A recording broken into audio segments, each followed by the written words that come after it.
Afternoon, everybody. Thanks so much for joining us here today at Warp and Woof Radio. Over 200 episodes, over 4+ years of broadcasting. Started with my brother, H.B. Bell, who's been a tremendous support and a foundation for everything that I do on radio. And of course, because of the pandemic, we've all had to transition to all of this at distance stuff. So what I've been doing this summer is actually interviewing former students of mine from LCS, Lenawee Christian School, from Shiloh Christian School in Bismarck, North Dakota, as well as MA and PhD students from Lancaster Bible College and Seminary. And today we have a great honor to be spending some time with Lance Ferguson.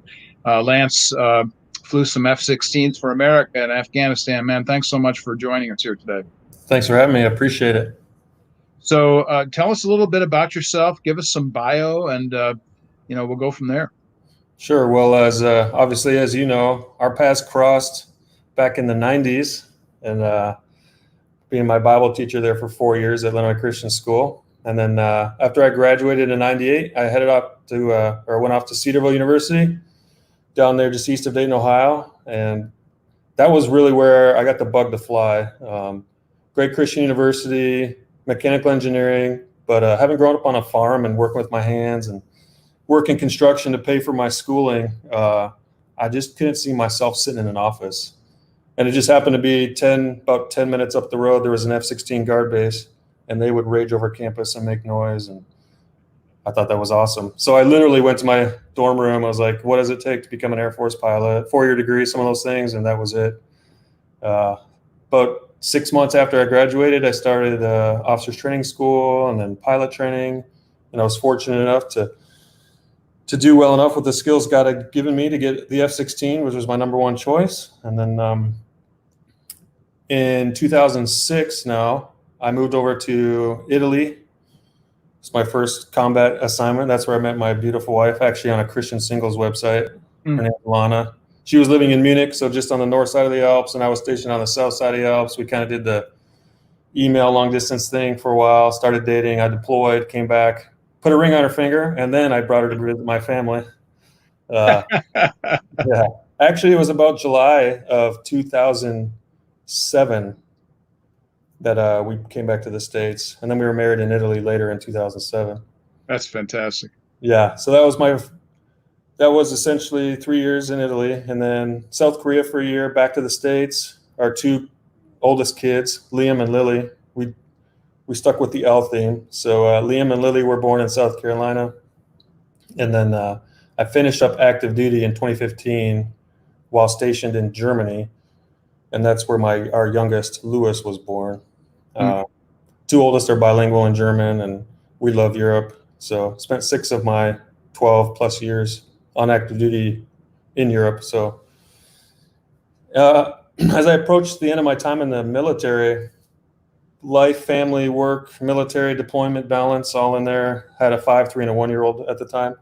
I had also deployed to Afghanistan from Germany.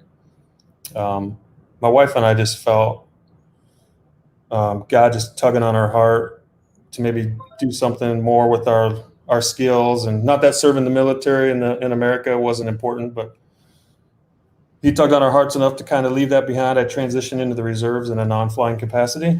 And then I went to aircraft mechanics school up near Grand Rapids, turning wrenches, kind of back to my roots a little bit. Got a certificate in aircraft or airframe and power plant mechanics, and then served with a mission organization over in the Pacific for a couple years, 1.5 2 years, flying around the Pacific Islands.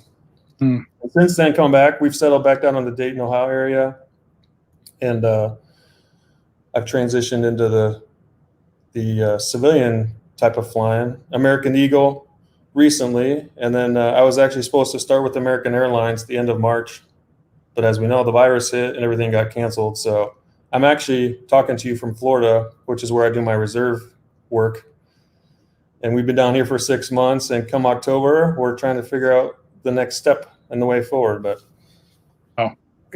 that's amazing. All right. Just to put a period on it, is there an end date for your reserve process? My current orders I'm on end the end of September. So 1 October to 30 September is the military fiscal year for funding and everything. So right now through September, and we're putting out feelers and requests about what might be next, because I don't think that the airline industry is going to bounce back quick enough for brand new hires like myself to get flying soon. So Sure. Just for the sake of knowledge, I'm not even sure that I know this. What did you get your undergrad in? mechanical engineering. Okay. You know, straight up, you ought to check out some colleges and universities. I bet you could do some teaching because they're always looking for scientists. Really? Sure. Oddly enough, I haven't done a day of engineering in my life, but it was definitely a good stepping stone to go fly airplanes. So Yeah. Well, the practical knowledge that you have is amazing. Of course, coming as you did out of the farm, and your fantastic family that you come from, and you've got such a tremendous work ethic. Second to none. So, and I would be remiss, frankly, before we go any further, if anybody is watching out there, a number of people are watching, see in the archive later on. Uh, be remiss without saying thanks for your service. We're grateful. appreciate it. Thank you very much. It's an honor. Yeah, I know that you and I share the same kind of love for this country, and maybe that's a good point at which we could begin to talk about that.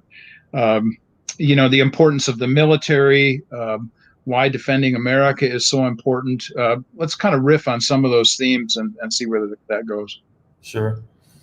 Well, it's pretty timely discussion based on the things that we're seeing go on, and um, as we were chatting a little bit before we went live, it makes my heart sad, really. I mean, you can get frustrated and annoyed, and you want to kind of dive into these conversations and make your point known, but it really is sad when you step back and look at what's happening. Not that there aren't injustices going on, but overall, big picture, American ideals and founding fathers. And if granted, not that there isn't issues, with the Europeans that came over here and how a lot of that went down, but big picture Christian ideals and foundation and life and liberty and respect for others and worth, value, dignity, like you used to talk about in your classes in high school, and how that's the foundation and the fundamentals behind how we think and believe and how we look at the world, and how that translates into a military judicial branch, of America, and then trying to help countries that aren't as fortunate and don't have access to security or whatnot. And so, Yeah, those are important ideals, certainly. I was going to ask you, just generally speaking, from what you suggested there about other countries, in your experience, I mean, you've been overseas, you've been a lot of different places. How do other people look at the United States of America, just in the sense of their appreciation for or respect for this country? for the most part, my experience has been fairly positive. A lot of times it tends to be maybe more localized around the bases. Italy and Germany, the bases that I spent the most time at. There might be a little, I would say it wasn't very often. There were sometimes demonstrations, but it was very small. Overall, it was very positive. I have an amazing opportunity to even sit down with my wife's granddad, who's 90, I think he's 93 now. Wow. So German Hitler Youth, was 16, almost went off to the front lines when the war was over. We sit down and he opens up a folder of clippings from the war, and he remembers the contrails, seeing the bombers fly from Italy over the Alps and turn and go back. And her grandma talks about chocolate and things, like you see in the movies. So they are very fond of and have an appreciation for the U.S. military and the liberation and the help that was provided, because they lived through it. Mm-hmm. But obviously, I think, and as we're seeing in our own culture, you get, the more generations you get separated from something that was so terrible that people are trying to, well, sometimes I think they're trying to just intentionally forget, but the tyranny of distance, or whatever you want to call it, it just atrophies in their mind and they forget. And now we're yanking down statues just for yanking down statues. And one of the things that strikes me about your comments there about remembering is that word is constant through First Testament, Old Testament teaching, that we're supposed to remember what has gone on in the past. So let's talk for a minute about the importance of the past and the necessity of this. Certainly, you've given an example of this with Lana's grandfather. What a fantastic opportunity, by the way. That's just amazing. Yeah, But just the general sense of history and remembering, why is history so important, and why should we consider it as important and teach it? well, I mean, if we look at the scriptures, right? History provides the truth of what has happened, an account of the truth, and it provides the framework from which we can then move forward and approach the unknowns of a future. They always say hindsight's 2020. I guess depending if you're near or farsighted, right? The longer time goes by, things just kind of fade into the background. But an accurate historical account of what has happened in the past that you can go back and reflect on to then inform you of a decision that you're going to look towards in the future. If you don't have that, now you just kind of go into flail mode almost, and you're just kind of here, there, and everywhere. It grounds you, just like a Christian foundation would, and the lens through which you look at the world around you. It informs everything in your decision making. I noticed, and we don't, however you want to talk about this, but I noticed you're honoring your father again, most recently, and the great influence he's had on you. Those kinds of things matter. How does that then link to your own fatherhood of your own children, and how does that then impact how you teach them about the past? Yeah, it's actually my dad's birthday is the 4th of July, or was. It's funny because he's Canadian, and Yeah. he would always thank all the Americans for celebrating his Canadian birthday. But, two major things, both of my parents, but my dad, since we're talking about him, was my dad wasn't perfect by any means. I mean, the whole Canada, U.S. thing and him not being around a lot has provided a different context and different things to work through, but they were always faithful with taking us to church and teaching us what was more important, whether that was on how we look at sports or music or movies, as we used to analyze in your classes. It just created a framework from a young age, kind of like I was saying, through which we can look at the world. And like I said, they're not perfect. I'm not perfect. And there are things that my parents did or didn't do that I would have, now being a dad, I try to do differently and love on my kids and provide a foundation so that someday, actually my oldest is 10, so 8 short years, he's going to be off into the world. It's crazy how fast it goes, but that's for sure. Yeah. So history in context of like my father, you look at it, you make an assessment, you take the good with the bad, maybe try and not repeat some things, or you want to continue some things, and then you move forward with it.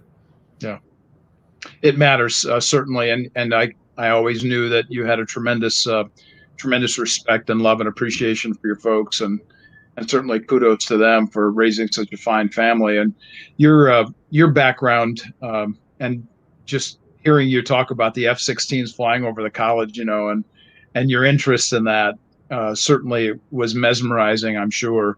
Yeah. When you think about the issues of how you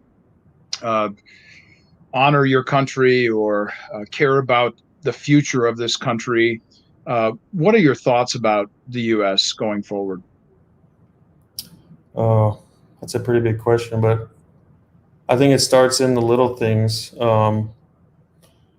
Respect for the flag, patriotism, because things like that they're a display of, I think, recognizing and understanding like what things we've already talked about, the history, those that have come before, where we came from, where we are now, the struggles and things we've had to come through. Again, not that there aren't issues still there that have tangible effects on the here and now, but I almost feel like there's starting to become in America this feeling of annoyance or frustration or America's, it's hard to even communicate what the feeling is or the sentiment that's kind of growing. Maybe it's just a political thing that they're trying to push, or we have all these rights and we should feel guilty about the way things are. And I probably didn't answer your question, but it's okay. Yeah. how about the issue of gratitude and the necessity of thankfulness to live in a nation like this? Yeah, I think that's very key. Having traveled around and seen other countries, there are other countries doing great things. They do it differently, and it works. Uh, Not that America's always the best, and they definitely don't do everything perfect. But once you get outside of the American context and live in another country, whether that's the basic things of utilities and breakers that aren't tripping in your house or building codes, all these little things that come from just discipline and organization and good work ethic and wanting to do a job well, and all the supporting structure that enables all of those things that we probably tend to take for granted. Mm. It's when you're outside of that context and you don't have it that you realize, oh, it is pretty nice to be able to depend on these things and trust in those things that you don't even think about. Like living on the Pacific Islands when we were there, granted, it's fairly remote, but you couldn't afford air conditioning or whatever. You just run to the store. You couldn't run to the Lowe's and grab whatever. Hmm. Capitalism and the commerce function of things just don't exist. So a lot of it, the more and more generations go by, I think we tend to forget. We tend to underappreciate what we have because it's the norm, or we expect, or we're being taught anymore, hey, you're an American, you deserve A, B, or C, when Mm. that's not the mentality we should have. It should be thankfulness. Okay, how did they how did the country become what it was? All the hard work and the effort and the organization. Now it's up to us to appreciate that and take it and work our way forward, and not just deserve it or think we deserve it because we're American. Yeah, exactly. The issue of gratitude, I think, is one of the two twin pillars of life. That gratitude is essential for us to consider these kinds of things and to remember who's gone before us and who sacrificed to get us to the place that we're at now in our own lives today. You certainly have a history in your own person. I mean, you grew up on the farm.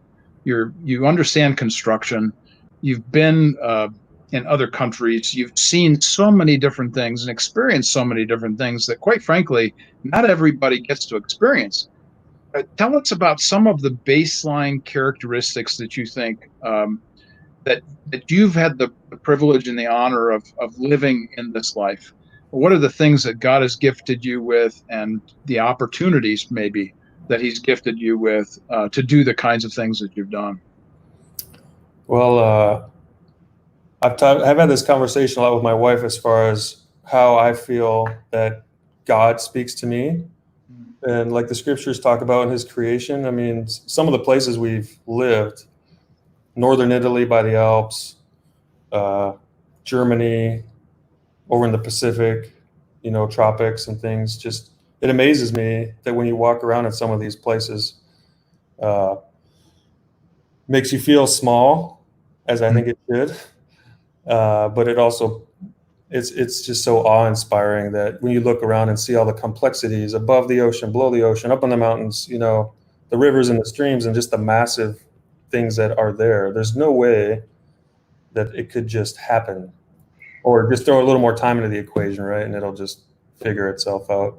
So my wife Lana and I have a bit of a travel bug, and a lot of that is largely just due to being able to see new things, new cultures, new places in God's creation that are just amazing. And I'm blanking on the second part of that question. It's okay. The issue for let's talk about your kids for just a second. I mean, quite frankly, your kids have had opportunities now that so many young people don't have to go in different places and see different parts of the world, and the U.S. for that matter. Yeah. Now, one of the biggest things that the military, I think, has provided too, along with the travel, they go together. It just opens your horizons to see beyond. As great as America is, and as much as patriotic as I am, and even serving out in the reserves, it enables you to see beyond America and its borders, because there are times where I think we tend to be overly proud about America's the best at this and everything, which there are many great things, but at the same time, we need to stay humble and realize there are other countries and cultures that are getting along just as well or whatnot. Now, having said that, generally when I was overseas, I always had Little America to run to, right? The military base. And I may have not been fully immersed other than the Pacific. But I think travel, and again, going back to just a broader view of the world, gives you the ability to kind of step back and just stay humble and realize, some of the best teams I was on in the military were people of different backgrounds, different expertise. Mm. You pull the crowd, get everyone's inputs on how they may go about solving a problem, and then you can move forward with a well-educated decision. And yeah, traveling with the kids too, they've seen a lot of things and speak another language, and just gives you an appreciation for America, yet a humility in that, realizing there are other countries that. But the broad-mindedness is really huge. Yeah. Yeah, Yep. That's really great. I wanted to ask you, and maybe we could, come to a conclusion of our chat here today, just talking about missions for a minute, because you have had that experience, and I was thrilled to see that, in your lifeline as I watched your life over the last few years coming out of the Air Force and participating in missions. Tell us a little bit about that and how that came about and what's come of it since. Sure. Well, it really goes back to, I would say it's almost like a spider web, or, the tapestry sometimes you hear God talking, or people talking about, where one side looks like a great picture, and maybe you'll notice or see it after the fact, but on the back side, it's just a bunch of threads going every which way. I really felt like, and Lon and I felt like, leading up to our transition out of the military, that's what it was. Because it started in 2007. Her brother, my wife's brother, was in Bible school in Switzerland, and we were hanging out with him one day in his apartment before we got married. We were dating at the time. And he said, I could see you guys being missionaries someday. And it was kind of like, where'd that come from? I've got 8 years in the military still before I can even decide to go do something else. But it was little things like that, kind of off the wall comments that you weren't really expecting, where, again, looking back, hindsight being 2020, it's like, okay, that conversation led to contacting this mission organization, and how all the pieces just seemed to fall together. And then I just felt like over the years in the military, as I approached that crossroads where I could either stay in and honestly get more busy and maybe deploy and different things, or use my skills to do maintenance and fly. We just felt like that's where God wanted us to go. It wasn't easy. I mean, I felt like it was a slowly, God just kind of over time, patiently taking my hands off of what I would have never said I was holding on to material things or success in the military or the jet or whatever. But when the rubber hit the road, it wasn't just like, oh yeah, that's cool, whatever, let's just jump ship. But this sense of, okay, I'm pouring myself into the military, and other than, not to minimize the impact of some of the guys that I worked with, just looking at it from an eternal perspective, like, all right, where are we going with our lives? What legacy do we want to leave for the kids? What do we want to, we can say all day long, Christianity and church and the gospel and Jesus are important, but like, where is the action, and how does that flow into the speech part of it? And there was a need, and yeah. So kind of sort of fast forwarding, it's a whole longer story. We could talk for hours about it, but there were some difficulties with the organization and just things we noticed after we got there, which was largely why we ended up coming back. And even to this point, on orders, off orders, should I go into commercial flying? There's just a lot of questions that even still linger of, was that all that was? Does God want us to still be in some kind of ministry? Does he want us just to go back into the reserves of the military or commercial? So the short of the long story is, it's still a question we have. We're open to maybe doing something similar to that in the future as God leads us. But for now, we're just trying to be patient and figure out what's next in the context of the virus. These days, everybody relates the context of the virus. Locking everything down and making it difficult. But, Yeah, for sure. Well, don't take lightly what I've suggested before. The opportunity for you to teach in some contexts. I suspect that might be a wonderful opportunity for you in the future. Of course, we're always teaching. If you're a yeah, leader, you're a teacher. If you're a teacher, you're a leader. I mean, those two things just kind of go together. yeah, You're in it with your kids, with your wife, with whatever organization you're in, and that just really is what it's all about. And certainly from a Christian point of view, our glory is the glory that is given back to Him. And your point earlier about these are eternal issues is certainly true. yeah. It's so hard to keep that mentality. You tend to just kind of zoom down and focus on the here and now and what's going on in the short term. It's easy to lose picture of the eternal perspective. It's a constant back and forth, or a battle to shift your gaze forward. Right.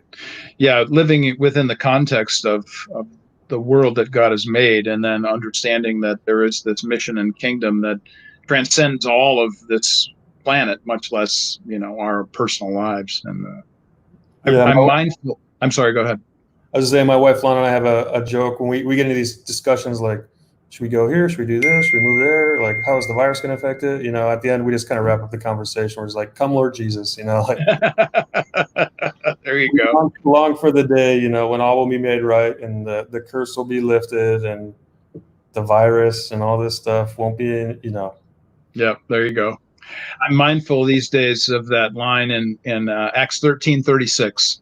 Maybe you can make this a conversation in the future, where Paul is preaching, and he references David, and he says, David, when he had served God's purpose in his generation, died. And what a great reminder that is for all of us, that that's principally what we're about, is that we serve this generation, and then God chooses somebody else to take our place, and, his kingdom come. Yeah. And it really applies, I generally tend to think forward thinking, and I'm always kind of looking down the road. My wife is really good in the here and now, and even being kind of uprooted in here in Florida, we've met a Venezuelan couple. We're trying to get them to come to church. We've met a German couple. She's married to a guy from Egypt, so they're Muslim. Wow. So there's even in the St. Petersburg, Florida context, as we just bump into people, it's like kind of God's just reminding us, yeah, it can be overseas, and I call people to do that, and He may want us to do that down the road too. But the every day-to-day interaction you have can be an outreach. It all sounds like providence to me.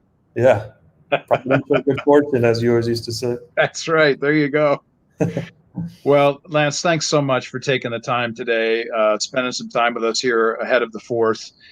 For everybody who's joined us and who will check us out in the archive later on, thanks for spending some time with us. And for those of us who love this country, Lance and I, we're grateful for it. Blessings on the 4th to everybody, that this might be a time when we remember why this country is so important. Lance, any thoughts here at the end? No, I just want to say thanks again for the time, and for your efforts on all you do too, to keep people thinking and focused in the right direction. So yeah, my students still tell me, Lance, that I make their heads hurt. So yeah, it's good sometimes, right? You gotta break it down to build it up. So that's right. That's right. So some of these things never change, man. good deal. Well, thanks again, everybody, for joining us. Thanks again, Lance, for your time here today. And next week, we'll be coming back with another broadcast. Watch for that on social media. And until then, blessings on the weekend.